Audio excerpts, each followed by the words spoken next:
Anybody that supports Sharia law in this country should be deported. So do you know what Sharia law is?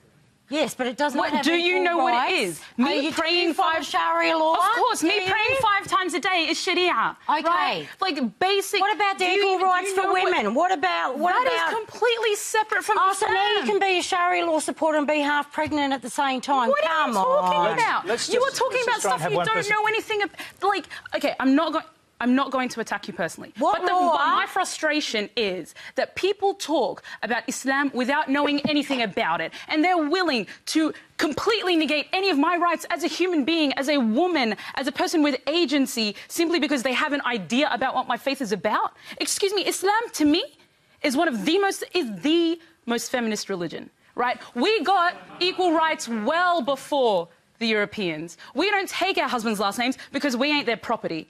Right? We were given the right to own land. The fact is, what is culture is separate from what is faith. And the fact that people go around dissing my faith without knowing anything about it and want to chuck me out of a country I have done, and Muslims... The fact is, Jackie, I agree. The fact is, we have one law in this country, and it is the Australian law. In Islam, it is not Sharia law. In Islam, not in this country. Do you know what not in my day. In Sharia, it says you follow the law of the land on which you are on. It says in Islam that you follow the law of the land on which you are on. Don't tell me women are killed. You tell me that. Jackie, that is not my religion. Can I just say that shouting at each other is not going to help? That is true. So please stop. I just want to ask you, let me go to... I'm saying that to both of you, if you wouldn't mind. Now, let's just go to Donald Trump was mentioned, and obviously he's redefining the rules around immigration in the United States, at least temporarily at this stage. You got caught up in that. Are you still caught up in it as a dual Sudanese-Australian citizen? So I was born in Sudan. I moved to Brisbane when I was a year and a half. And apparently because I was born in Sudan, I might be a terrorist. I was caught up in that because of the fact that I was born in Sudan. Despite the fact that I grew up in this country, I know no other real culture than Australian, really, because Australian is who I am. And I think the fact is that Donald Trump is changing a whole bunch of things. And the fact that we're normalising the kind of discussions and the kind of rhetoric that Donald Trump uses frightens me, right? It deeply makes me scared because, Jackie, you talk about, and I apologise for yelling because that is unbecoming of a lady. You talk about protecting Australians. Well, I am Australian. I have gone around the world talking about how much I love Australia. Just wait, right?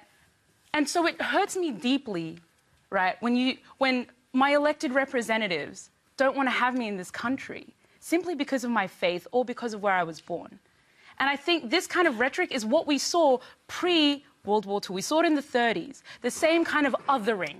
They are different, they're not like us, they do stuff that we don't accept. I back you 100%. We should look after people that are vulnerable in this country. I will back you to the hilt on that. But that is not mutually exclusive to being generous to those that are coming in. OK, now, Jackie, let's hear from you. Okay. And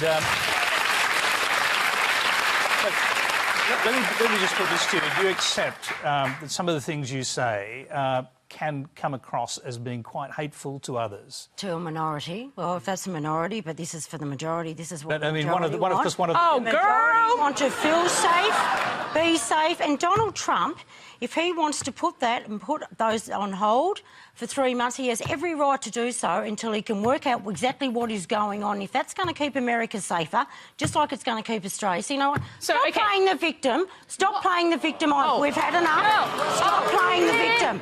OK, may I ask you this? May I ask you this? Your ban got lifted. Get over it. Oh, sure. All right, enough. I'm so fine right now.